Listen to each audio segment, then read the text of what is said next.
کہنے لگی عمیر بھائی مجھ سے دور رہے، مجھ سے بہت دور رہے، مجھے اچھا نہیں لگ رہا۔ میں نے کہا کیا اچھا نہیں لگ رہا؟ کہنے لگی آپ کا چھونا مجھے اچھا نہیں لگ رہا، پلیز مجھ سے دور رہیں۔ اس کی بات سن کر مجھے اپنی غلطی کا فوراً سے احساس ہوا۔ میں نے کہا ٹھیک ہے۔ دوبارہ میں نے اس کو نہیں چھوا، اسے جلدی سے ہوم ورک کروا کے کمرے سے باہر بھیج دیا۔ میں نے جلدی سے کمرہ بند کیا اور سگریٹ کی ڈبیا نکال کر سگریٹ پینے لگا۔ پتہ نہیں کیوں میرے دماغ میں وریشا جیسے بس چکی تھی۔ میں نے خود کو جھٹکا، پھر باہر کرکٹ کھیلنے چلا گیا۔ میں کافی دن پھر وریشا سے ٹھیک سے بات نہیں کر سکا۔ مجھے یہ بھی احساس تھا کہ وہ میری چچا زاد ہے، مجھے اس کے ساتھ ایسی حرکتیں نہیں کرنی چاہیے، چھوٹی بھی ہے، کم عمر بھی ہے۔ لیکن پھر وہی بات کہ میں زیادہ سمجھدار نہیں تھا، نئے نئے جذبات بدلے تھے، اسی لیے کبھی کبھی بے خودی سی چاہنے لگتی تھی۔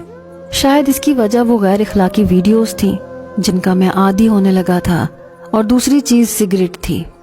میں اب اپنے کمرے میں اکیلا رہتا تھا، اور جب سے سگریٹ پینی شروع کی تھی میں نے اپنی والدہ سے کہہ دیا تھا کہ میں اب بڑا ہو گیا ہوں، مجھے الگ کمرہ چاہیے۔ 10ویں جماعت کا جب ایگزام پاس کیا تو میرے کافی اچھے نمبر آئے، کیونکہ میں پڑھائی میں بہت اچھا تھا۔ ان دنوں میرے والد بھی ترکی سے پاکستان آئے ہوئے تھے۔ میں نے ان سے موٹر سائیکل لینے کی فرمائش کی۔ میرے بابا نے مجھے موٹر سائیکل بھی لے کر دے دی۔ پھر تو میری آوارہ گردیاں بھی بڑھنے لگی۔ کبھی کبھی میں اپنے چھوٹے بھائی اور وریشا کو بھی ساتھ لے جاتا، آئس کریم کھلا کر لے آتا، لیکن بہرحال میرا رویہ ویسا ہی تھا۔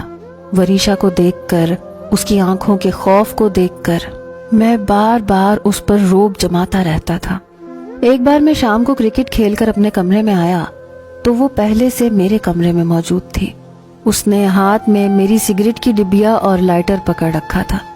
یہ دیکھ کر تو میں ڈر گیا۔ میں نے فوراً سے اپنا کمرہ بند کیا اور تیز قدم اٹھاتا اس کے پاس آ گیا۔ وہ اپنے دھیان میں کھڑی تھی، میری طرف اس کی پشت تھی۔ میں نے اس کا بازو پکڑ کر اس کا سیدھا کیا اور اس کے ہاتھ سے سگریٹ کی ڈبیا اور لائٹر لے لیا، اور اسے اتنے غصے سے دیکھا کہ وہ ڈر کر 2 قدم پیچھے ہٹ گئی۔ میں نے کہا میرے کمرے میں کیا کر رہی تھی تم؟ میرا لہجہ بلند ہوا۔ اس کی تو جیسے جان نکل گئی، چہرے پر ہوائیاں اڑی۔ کہنے لگی عمیر بھائی میں نے کہا یہ ہکلانا چھوڑو اور سیدھا سیدھا بتاؤ کرنے کیا آئی تھی، یہاں میرے کمرے میں کیوں آئی تھی؟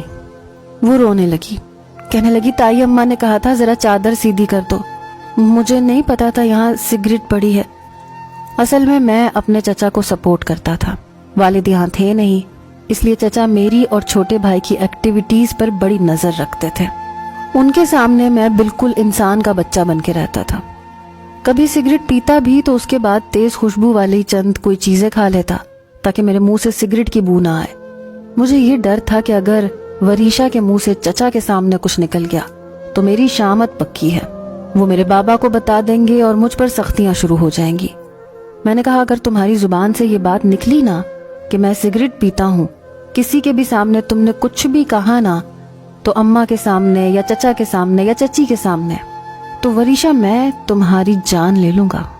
وہ خوف کے مارے کپ کپانے لگی۔